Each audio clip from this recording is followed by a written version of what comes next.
நீங்கள் பார்த்துக் கொண்டிருப்பது நியூஸ் 21 செய்திகள். தமிழ்நாடு செய்திகளை உடனுக்குடன் தெரிந்து கொள்ள நியூஸ் 21 செய்திகளை பாருங்கள். உண்மை, உழைப்பு, உயர்வு. சத்துணவு ஊழியர் சங்கம் சார்பாக ஒருநாள் உண்ணாவிரத போராட்டம். ராணிப்பேட்டை மாவட்டம் முத்துக்கடை பேருந்து நிலையத்தில் தமிழ்நாடு சத்துணவு ஊழியர் சங்கம் சார்பாக உண்ணாவிரத போராட்டம் நடைபெற்றது. இந்த நிகழ்ச்சியில் மாவட்ட தலைவர் செல்வகுமார் தலைமை தாங்கினார்.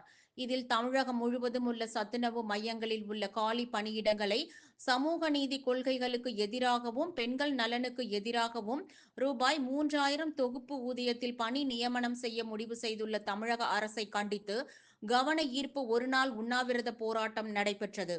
முன்னாள் மாநில செயலாளர் ரவி நிறைவு உரை ஆற்றினார். மாவட்ட பொருளாளர் நளினி அனைவருக்கும் நன்றி தெரிவித்தார். இதில் சத்துணவு ஊழியர்கள் ஏராளமானவர்கள் கலந்து கொண்டனர். நியூஸ் 21 மாவட்ட செய்தியாளர் பாஸ்கர். மாவட்ட தலைநகர்களில் ஒத்த கோரிக்கையான காலி பணியிடங்களை நிரப்பிடுக என்ற ஒரு கோரிக்கையை இன்றைக்கு தமிழகம் முழுக்க 60,000 காலி பணியிடங்களை நிரப்ப கோரி பல முறை அமைச்சருடன் சந்தித்து பேசினோம். அலுவலகத்தினுடைய காரணமாக செயலாளர்களை சந்தித்தும் பேசினோம். நம்முடைய ஜாயிண்ட் செக்ரட்டரிகளை சந்தித்து பேசினோம்.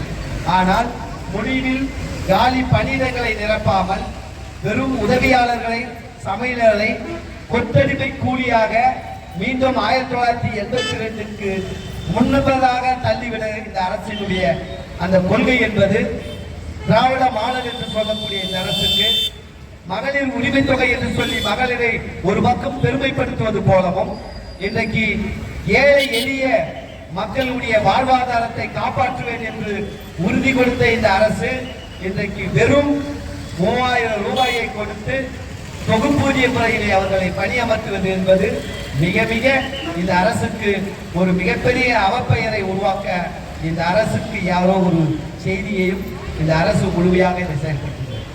இதை கண்டித்து இன்றைக்கு தமிழகம் முழுக்க இருக்கக்கூடிய அனைத்து தோழர்களும் கொந்தளிக்கிறார்கள். 60,000 காலி பணியிடங்களுக்கு நமது ராணிப்பேட்டையிலே இன்றைக்கு 7,680 மையங்கள் உள்ளது. ஒரு மையத்தில் 2